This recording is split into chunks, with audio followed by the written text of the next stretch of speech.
നമ്മൾ ഇന്ന് ഈ വീഡിയോയിലൂടെ നോക്കാൻ പോകുന്നത് ഒരേ സ്റ്റോറി തന്നെ റിപ്പീറ്റ് ചെയ്ത് നമ്മളെ കൺവീൻസ് ആക്കിയ ചില സിനിമകളെ പറ്റിയാണ്. ലിസ്റ്റിലായത് 2013 പുറത്തിറങ്ങിയ റോമൻസ് എന്ന സിനിമയാണ്. വളരെ റിപ്പീറ്റ് വാല്യൂ ഉള്ള ഒരു മികച്ച സിനിമയായിരുന്നു റോമൻസ്. ഈ ഒരു സിനിമ യഥാർത്ഥത്തിൽ വി ആർ നോട്ട് ഏഞ്ചൽസ് എന്ന സിനിമയിൽ നിന്ന് ഇൻസ്പയർ ആയതാണ്. എന്നാൽ നമ്മൾ നോക്കുന്നത് ഈ ഒരു സിനിമയുടെ മലയാളത്തിലെ റിപ്പീറ്റേഷൻ ആണ്. ആ ഒരു സിനിമയിലെ നായകനും കുഞ്ചാക്കോ ബോബൻ തന്നെയായിരുന്നു. ആ ഒരു സിനിമയാണ് 2018 പുറത്തിറങ്ങിയ ശിക്കാരി ശംഭു എന്ന സിനിമ. ഒറ്റ നോട്ടത്തിൽ രണ്ടും തമ്മിൽ വലിയൊരു ഡിഫറൻസ് ഉണ്ട്.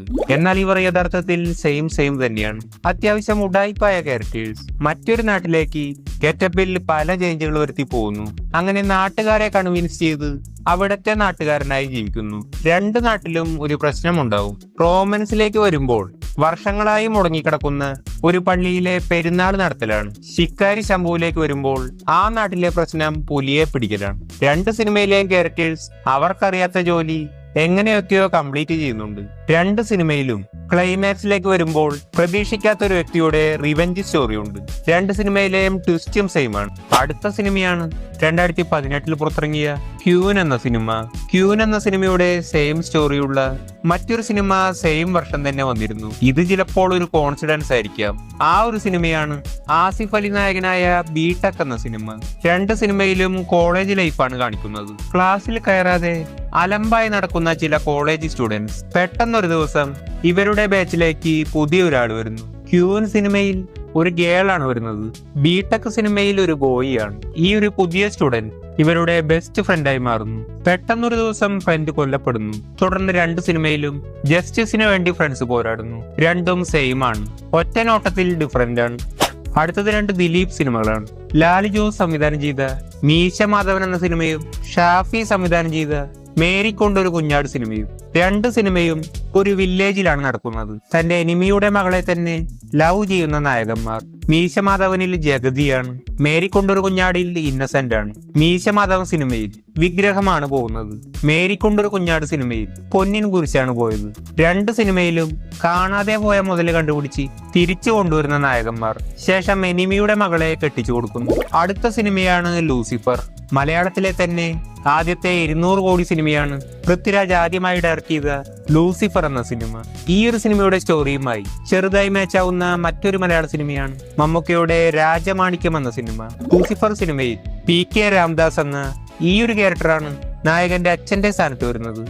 രാജമാണിക്യ സിനിമയിൽ അത് സായി കുമാറാണ്. രണ്ട് സിനിമയിലും സ്വന്തം മകനാണോ വളർത്തു മകനാണോ എന്ന രീതിയിലാണ് നായകന്റെ ക്യാരക്ടേഴ്സ് ഉള്ളത്. അങ്ങനെ രണ്ട് സിനിമയിലും ആ ഒരു ക്യാരക്ടർ മരണപ്പെടുന്നു. മക്കൾ അധികാരം പിടിച്ചെടുക്കുന്നു. നല്ലവരായി അഭിനയിച്ച് വില്ലന്മാർ കടന്നു വരുന്നു. ഇവരിൽ നിന്ന് മക്കളെ രക്ഷിക്കാനായി രാജമാണിക്യത്തിൽ മമ്മൂക്ക വരുന്നു. ലൂസിഫർ സിനിമയിൽ ലാലേട്ടൻ വരുന്നു. രണ്ട് സിനിമയിലും ക്യാരക്ടേഴ്സിന് ഫ്ലാഷ് ബാക്ക് ഉണ്ട്. മേക്കിംഗ് കൊണ്ട് ലൂസിഫർ സിനിമയ്ക്ക് വളരെ വലിയൊരു ഡിഫറൻസ് ഉണ്ട്. അടുത്ത സിനിമയാണ് പുലിമുരുകൻ എന്ന സിനിമ. മലയാളത്തിലെ തന്നെ ആദ്യത്തെ 100 കോടി ക്ലബാണ് പുലിമുരുകൻ എന്ന സിനിമ. ഈ ഒരു സിനിമയുടെ ഡയറക്ടർ വൈശാഖ് ആയിരുന്നു. ഈ ഒരു സിനിമയുമായി മാച്ചാവുന്ന മറ്റൊരു സിനിമയാണ് വൈശാഖ് തന്നെ ഡയറക്ട് ചെയ്ത 2019 പുറത്തിറങ്ങിയ മമ്മൂക്കയുടെ മധുര രാജ എന്ന സിനിമ. രണ്ട് സിനിമയിലും ഒരേപോലെയുള്ള വില്ലന്മാർ. ഒരാൾ മയക്കുമരുന്ന് ബിസിനസ്, മറ്റൊരാൾ വാറ്റി നടത്തുന്നു. സെയിം നടൻ തന്നെ വില്ലൻ. മറ്റൊരു യൂണിവേഴ്സിലെ ഡാഡി ഗിരിജ് തന്നെയാണ് ഈ ഇരിക്കുന്നത്. പുലിമുരുകനിൽ മൈന എന്ന ക്യാരക്ടറുണ്ട്.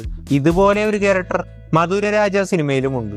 രണ്ട് സിനിമയിലും നായകന്റെ അനിയനെ വില്ലന്മാർ ഉപദ്രവിക്കുന്നു. മധുരരാജയിലെ ഡിഫറൻസ് ഇവിടെ സ്വന്തം അനിയനല്ല. പുലിമുരുകൻ സിനിമയിൽ അനിയൻ ക്യാരക്ടറെ രക്ഷപ്പെടുത്തും. മധുരരാജ സിനിമയിൽ രക്ഷപ്പെടുത്താൻ പറ്റിയില്ല. അപ്പോഴേക്കും തല്ലിക്കൊന്നു കളഞ്ഞു. രണ്ട് സിനിമയിലും സെയിം ആയി തോന്നിക്കുന്ന ക്ലൈമാക്സ് ഫൈറ്റുകൾ. അവസാനം വില്ലനെ ഒരു സിനിമയിൽ പുലി കൊല്ലും, രണ്ടാമത്തെ സിനിമയിൽ പട്ടി പിടിക്കും. പുലിമുരുകനിൽ പുലിയാണെങ്കിൽ ഇവിടെ പട്ടിയാണ് ഹീറോ. അടുത്ത സിനിമയാണ് വിജയണ്ണന്റെ തേരി എന്ന സിനിമ. ഈ ഒരു സിനിമയുമായി മാച്ചാവുന്ന മറ്റൊരു സിനിമയാണ് അജിത്ത് നായകനായ എന്നെ അറിന്താൽ. തെരി സിനിമയിൽ വിജയണ്ണൻ പോലീസാണ്. ഈ സിനിമയിലും അജിത്ത് പോലീസാണ്. തെരി സിനിമയിൽ വിജയുടെ ഭാര്യ ക്യാരക്ടറെ വില്ലൻ തട്ടിക്കളയുന്നു. ഈ സിനിമയിലും അങ്ങനെ തന്നെ. അവിടെ സമാന്ത, ഇവിടെ തൃഷ. തെരി സിനിമയിൽ വിജയണ്ണന് ഒരു മോളുണ്ട്. ഈ ഒരു സിനിമയിലും അജിത്തിനും ഒരു മോളുണ്ട്. രണ്ടുപേരും മോളുമായി വേറെ നാട്ടിലേക്ക് പോകുന്നു. വിജയണ്ണൻ കേരളത്തിൽ വരുന്നു. അജിത്തിന്റെ ക്യാരക്ടർ ഇന്ത്യ ഒട്ടാകെ പോകുന്നു. അവിടെ വെച്ച് രണ്ടുപേർക്കും മറ്റൊരു നായികയെ ഇഷ്ടമാവുന്നു. ക്ലൈമാക്സിൽ ഭാര്യയെ കൊന്ന വില്ലനെ രണ്ടുപേരും തട്ടുന്നു. രണ്ട് സിനിമയും ഒരേ ബാക്ക്ഗ്രൗണ്ടാണ്.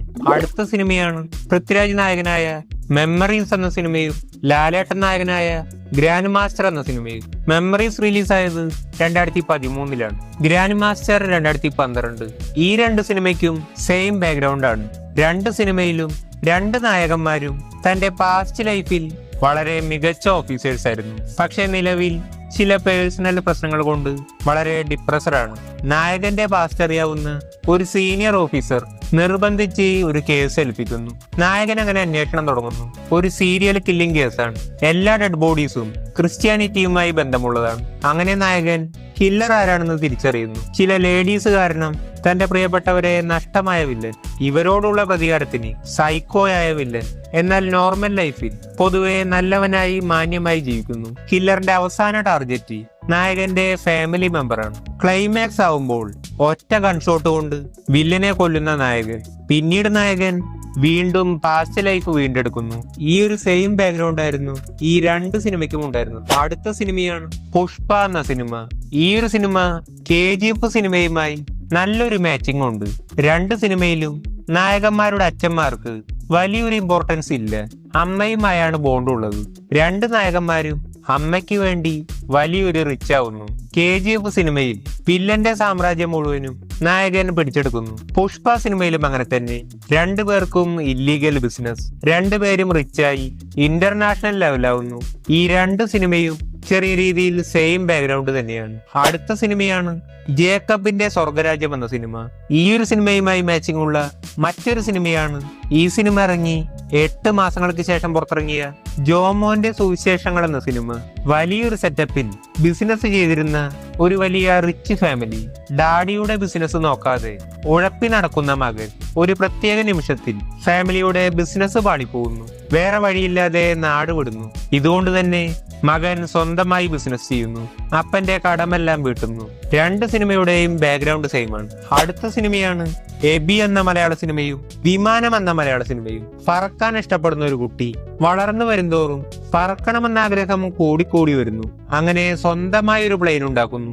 തുടർന്ന് പല പ്രശ്നങ്ങൾ ഉണ്ടാകുന്നു. ഇതെല്ലാം മറികടന്ന് നായകന്മാർ വിജയിക്കുന്നു. അടുത്ത സിനിമയാണ് 2006 പുറത്തിറങ്ങിയ തുറുപ്പുകൂലാൻ എന്ന സിനിമ. ഈ ഒരു സിനിമയുമായി മാച്ചിങ് മമ്മൂക്കയുടെ തന്നെ മറ്റൊരു സിനിമയ്ക്കുണ്ട്. ആ ഒരു സിനിമയാണ് 2009 പുറത്തിറങ്ങിയ പട്ടണത്തിൽ ഭൂതം എന്ന സിനിമ. പട്ടണത്തിൽ ഭൂതം സിനിമയിൽ അച്ഛന്റെ മരണശേഷം മകൾ വരുന്നു. അച്ഛന്റെ വിശ്വസ്തനാണ് വില്ലൻ. നായികയ്ക്ക് അതറിയില്ല. അച്ഛന്റെ സ്വത്തുക്കൾ സ്വന്തമാക്കാൻ നായികയെ വില്ലൻ കൊല്ലാൻ ശ്രമിക്കുന്നു. മമ്മൂക്ക വന്ന് രക്ഷിക്കുന്നു.